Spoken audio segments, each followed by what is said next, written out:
All right, music fans, welcome back. Harmless Dave here, talking about real music in real time for real people just like you right there, just like me right here. Yesterday I did this video and one of my patrons actually called me Harmful Dave. I think they were doing it in love, okay, because they understood that I was taking another walk on the wild side, walking that tightrope, trying to balance, trying to say the right words not to get me in trouble.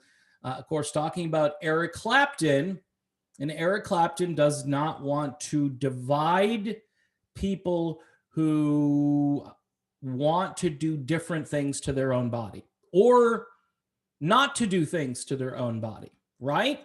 Which I think is fair.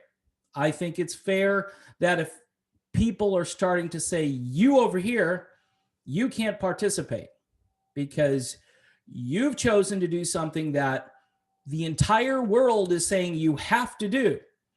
And again, this goes to the old adage when people start telling you what you ought to do, a lot of people instinctively try to do the opposite of what people are telling them to do.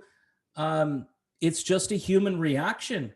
It's a normal human reaction. And again, when an experiment is being conducted, which technically right now, the largest experiment in human history is currently underway right now. So largest, and if you want to debate me on this, Patreon, it's $1 a month. You're gonna have to pay to debate me. Sorry, people have done it before. It's the largest experiment in the world. So Eric Clapton, who by the way took part in this experiment and had a very bad outcome for weeks, if not months. Okay, here's a guy who already has a couple of comorbidities going. And I, quite honestly, I don't understand why he did what he did. But from a business standpoint, he wanted to get back on the road. He wanted to maybe make some money because, of course, albums aren't selling anymore. Clapton been heavily focus tested off of a lot of radio.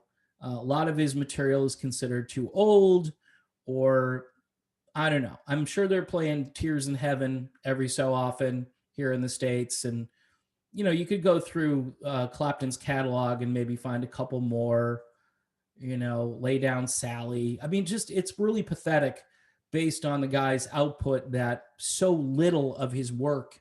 I mean, his 80s stuff to me is phenomenal.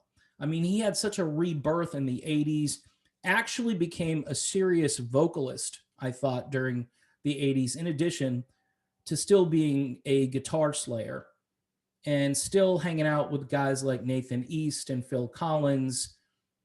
And the dude was just on fire for the entire decade, right? So in any event, I did this video, and Valerie Bertinelli, of all people, has chimed in, not on my video, but just on Eric Clapton's decision. And she's called Eric a 4-letter word. Starts with a D, ends in ICK. Now, for some, that's not really that harsh of a word. Basically, she called Eric Clapton a Richard, okay? Even though his name's Eric. All right, I'm not gonna go anywhere good if I continue on that path, but I don't understand how Eric Clapton becomes that thing, right?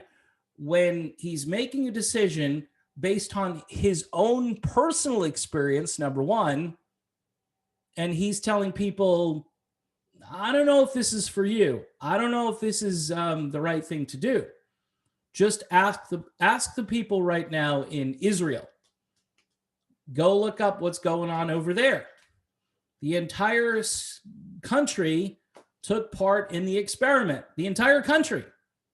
And things aren't going swimmingly over there. Just put it out there, right? So I don't know what's up with Valerie Bertinelli. Not a fan. Of course, I was accused of calling her something like, because she was grieving and grieving and grieving when her ex-husband passed away. And I thought, okay, it's appropriate, but to a degree. You weren't married to him when he passed away, you guys got divorced. And then, you know, people were being accused of grief shaming. Don't grief shame me. I can grieve. Okay, you can grieve, but you might want to stop now.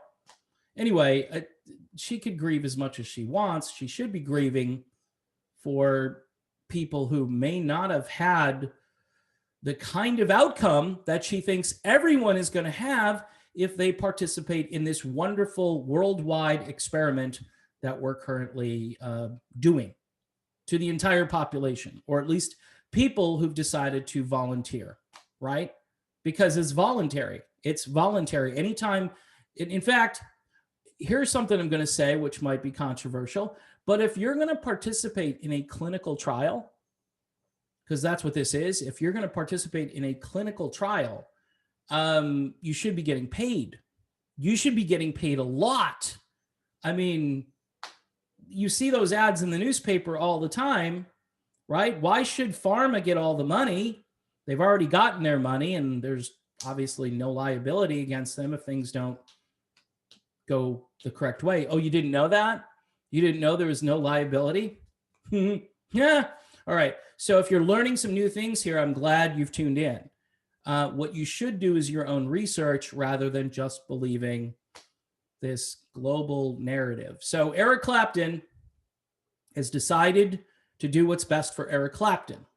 And I think everybody should do what's best for them. If you want to participate in the experiment, go ahead. It's your life, you know, it's your body, your choice, right? That's how it should be. Anyway, that's my follow-up to the video yesterday.